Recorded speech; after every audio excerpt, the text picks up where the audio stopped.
கர்த்தர் நல்லவர், அவர் கிருபை என்றும் உள்ளது. ஆண்டவராகிய இயேசு கிறிஸ்துவின் நாமத்தினால் உங்கள் ஒவ்வொருவருக்கும் அன்பின் வாழ்த்துக்கள். இன்று உங்களுக்கு தேவையான சகல நன்மைகளையும் ஆண்டவர் ஒரு குறைவில்லாமல் கொடுத்து உங்களை ஆசீர்வதிப்பாராக. இந்த நாள் நாம் தியானத்திற்கான வசனம் நீதிமொழிகள் 11வது அதிகாரம் 25வது வசனம். உதார குணமுள்ள ஆத்துமா செழிக்கும், எவன் தண்ணீர் பாய்ச்சுகிறானோ அவனுக்கு தண்ணீர் பாய்ச்சப்படும். உதார குணமுள்ள ஆத்துமா, அதாவது முழு மனதோடு கூட நம்ம உதார குணமுள்ளவர்களாக எல்லாவற்றிலும் விளங்க வேண்டும் என்று கர்த்தருடைய வசனம் சொல்லுகின்றது. அப்படி உதார குணமாய் நம்ம இருக்கும் பொழுது நாம் செழிப்போம். உதார குணமுள்ள ஆத்துமா செழிக்கும் என்று சொல்லப்படுகிறது. எவன் தண்ணீர் பாய்ச்சுகிறானோ அவனுக்கு தண்ணீர் பாய்ச்சப்படும். அதாவது கர்த்தரை நம்பி நன்மை செய், தேசத்தில் குடியிருந்து சத்தியத்தை மேய்ந்து கொள் என்று இருக்கிறது இல்லையா? இப்போ நம்ம உதார குணமாக நம்ம மற்றவர்களுக்கு வாரி இறைத்து நம்ம உதாரத்துவமாய் விளங்கும் பொழுது நம்ம அவர்களிடம் நன்மையை எதிர்பார்க்கக்கூடாது. அதான் சங்கீதத்தில் சொல்லப்படுகிறது, கர்த்தரை நம்பி நன்மை செய். நீ உதார குணமாக மற்றவர்களுக்கு விசாலமான உள்ளத்தோடு இறங்கி கிரியைகளை செய்யும் பொழுது, உதார குணம் என்றால் கொடுப்பது மாத்திரம் அல்ல, நம்ம மற்றவங்களுக்கு உதவி செய்வது, நம்முடைய செயல்களால் உதவி செய்வது, கிரியைகளால், அதாவது கிரியைகளினால் நம்ம உதவி செய்வது, மற்றும் உள்ளத்தில் ஒரு விசாலமான எண்ணங்கள், மற்றவர்கள் நல்லா வாழணும், எல்லாரும் சமாதானமாக இருக்கணும், எல்லாரும் சந்தோஷமாக இருக்கணும். ஆபிரகாம் ஆண்டவர்கிட்ட போய் கேட்குறார் இல்லையா, ஒரு பட்டணத்தை அழிப்பீரானால் அதில் 50 நீதிமான்கள் இருந்தால் அழிக்க மாட்டேன்னு ஆண்டவர் சொல்கிறாரு. அப்போது ஆபிரகாம் விடாமல் ஆண்டவர்கிட்ட கேட்டுக்கிட்டே இருக்கிறாரு. கடைசியில் ஆண்டவர் சொல்கிறார், 10 நீதிமான்கள் இருந்தால் கூட நான் அந்த பட்டணத்தை அழிக்க மாட்டேன் என்று சொல்லுகின்றார். பார்த்திங்களா, திறப்பில் நின்று இப்படி தேவ சமூகத்தில் நம்ம உதார குணத்தோடு எல்லாரும் ரட்சிக்கப்படணும், எல்லாரும் ஆசீர்வதிக்கப்படணும், எல்லாரும் பரலோகம் வரணும் என்ற எண்ணத்தோடு தேவ சமூகத்தில் நிற்கிறோம் இல்லையா? இது உதார குணமுள்ள ஆத்துமா, நம்முடைய ஆத்துமா. அதே போல் எல்லாவற்றிலையும், சின்ன காரியத்திலையும் சரி, பெரிய காரியத்திலையும் சரி, இதே ஆபிரகாம் லோத்துக்கிட்ட சொல்கிறாரு, நீ உனக்கு எந்த பக்கத்தில் நீ போனாலும் போ, வலதுபுறமாக போனால் நான் இடதுபுறமாக போகிறேன், நீ எந்த பக்கம் நீ ஃபஸ்ட்டு செலக்ட் பண்ணிக்கோ, நீ போன பின்பு நான் வேற ஒரு பக்கம் போய்க்கிறேன் அப்படின்னு சொல்கிறாரு.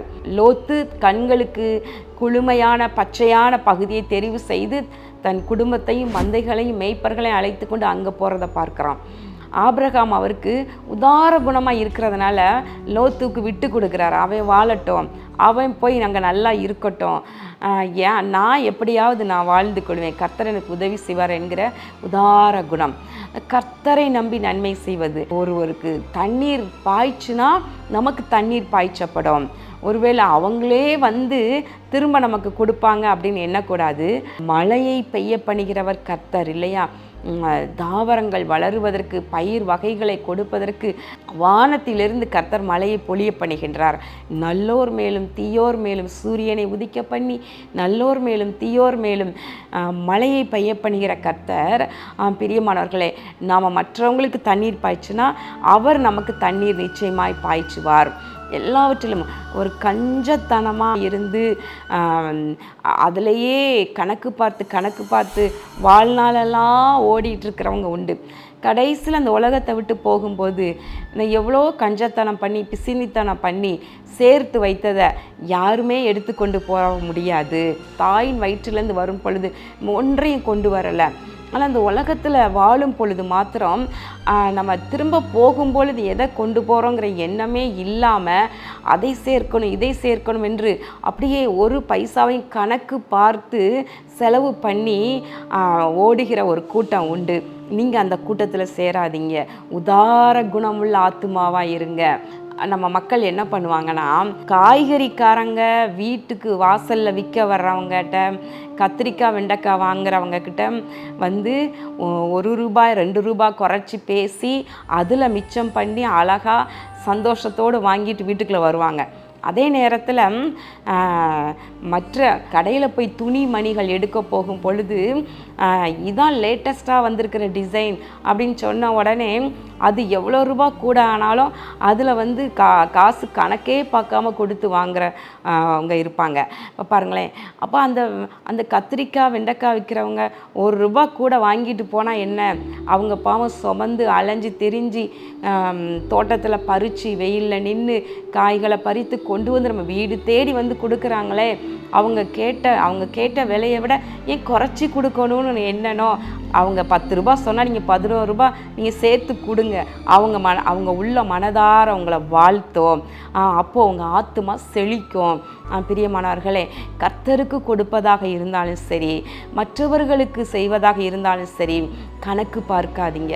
ஒரு நற்காரியம் உங்களுடைய உறவினர்கள் சொந்தக்காரங்களுக்கு நீங்கள் வந்து gift பண்ணணும்னா அவங்க என்ன பண்ணியிருக்காங்க அதை எடுத்து பார்த்து, உங்கள் ஃபங்க்ஷனுக்கு வந்தவங்க அவங்க எவ்வளோ பணம் உங்களுக்கு செய்திருக்கிறாங்க, என்ன gift கொடுத்துருக்காங்க, அதே அளவு நம்ம செய்தால் போதும் என்று சொல்லி அப்படியே நீங்கள் வந்து செய்யாதீங்க. உங்கள் திராணிக்கு என்ன முடியும், உங்களை கர்த்தர் நல்லா ஆசீர்வதித்திருக்கலாம், அதைத்தான் செய்யணும்னு இல்லை, உதாரத்துவமாக இன்னும் கொஞ்சம் சேர்த்து அவங்களுக்கு நல்லதாக பண்ணுவோம். இப்படி ஒவ்வொரு காரியத்திலையும் ஒவ்வொன்றிலும் உதார குணமுடையவர்களாக இருங்க. உங்கள் ஆத்துமா செழிக்கும்.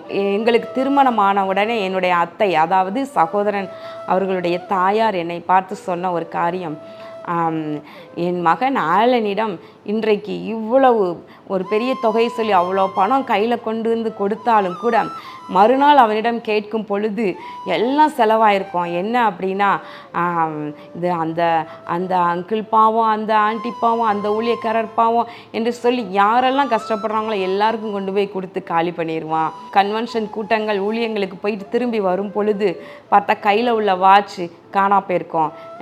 உன் வாட்சை காணுமே அப்படின்னு கேட்டால், அங்கே ஒரு பாஸ்டர் வாட்ச் இல்லாமல் இருந்தாங்க மம்மி, நான் அதனால் கொடுத்துட்டு வந்துட்டேன் அப்படின்னு சொல்லுவான். நீ தான் அவனை வந்து கொஞ்சம் நீ பார்த்து நடத்தணும் அப்படின்னு சொல்லி என்கிட்ட சொல்லுவாங்க. ஆமாம், உதாரத்துவமாக என் கணவர் அன்றும் இன்றும் சரி அதே குணத்தோடு தான் இருக்கிறாங்க. மக்களுக்கு என்ன செய்யணும், வசனத்தை எப்படிலாம் கொடுக்கணும், வசனத்தை கொடுப்பதில் உதார குணம், இரவும் பகலும் தேவ சமூகத்தில் நின்று போராடி கதறி அதில் கணக்கு பார்க்காம நேரத்தை செலவு பண்ணி வசனத்தை கொண்டு வருவது, இன்னும் ஜனங்களுக்கு பிரயோஜனமாக தேவ ராஜ்யத்திற்கு அடுத்த காரியங்களில் நடத்துவதற்கு என்னெல்லாம் செய்யணும்.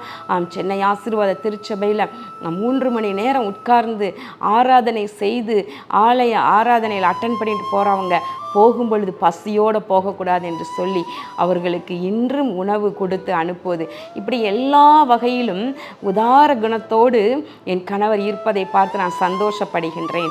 பிரியமானவர்களை, நாமும் கூட நம்முடைய சின்ன சின்ன காரியங்களிலும் நம்ம கணக்கு பார்த்து கஞ்சத்தனம் பண்ணி பிசினித்தனம் பண்ணி வாழ்க்கையை நடத்தாமல் நம்ம பரலோக ராஜ்யத்தில் சேர்த்து வைப்பவர்களாக உதார குணமுடையவர்களாக இருப்போம். கர்த்தர் நம்மை அப்பொழுது ஆசீர்வதிப்பார்.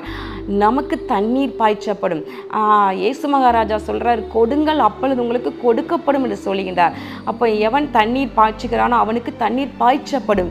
பிரியமானவர்களை, எல்லாவற்றிலும் நம்ம லாபம் நஷ்டம் என்று கணக்கு பார்த்து பார்த்து நம்ம ஓடாத படிக்கு கர்த்தர் நம்மை பார்த்து கொள்வார். கர்த்தர் நம்ம தேவைகளை சந்திப்பார். கர்த்தர் எனக்காக யாவையும் செய்து முடிப்பார் என்ற எண்ணம் நமக்குள்ளே இருக்குமானால் நாம் உதார குணமாய் இருக்க முடியும். கண்கள் மூடி ஜெபம் பண்ணுவோமா? எங்கள் அன்புள்ள பரலோக பிதாவே, இந்த நாளிலே நாங்கள் தியானித்த வசனத்தின்படி உதார குணத்தோடு கூட ஆண்டவரே நாங்கள் இருக்க, எல்லாவற்றிலேயும் ஆண்டவரே உதார குணமுள்ளவர்களாக விசாலமான எண்ணங்களோடு செயல்பட நீர் எங்களுக்கு உதவி செய்வீராக. இயேசு கிறிஸ்துவின் நாமத்தினாலே வேண்டிக் கொள்கிறோம் நல்ல பிதாவே, ஆமேன். இந்த நாள் உங்களுக்கு ஆசீர்வாதமான நாளாக இருப்பதாக. கர்த்தர் உங்களை ஆசீர்வதிப்பாராக. ஆமேன்.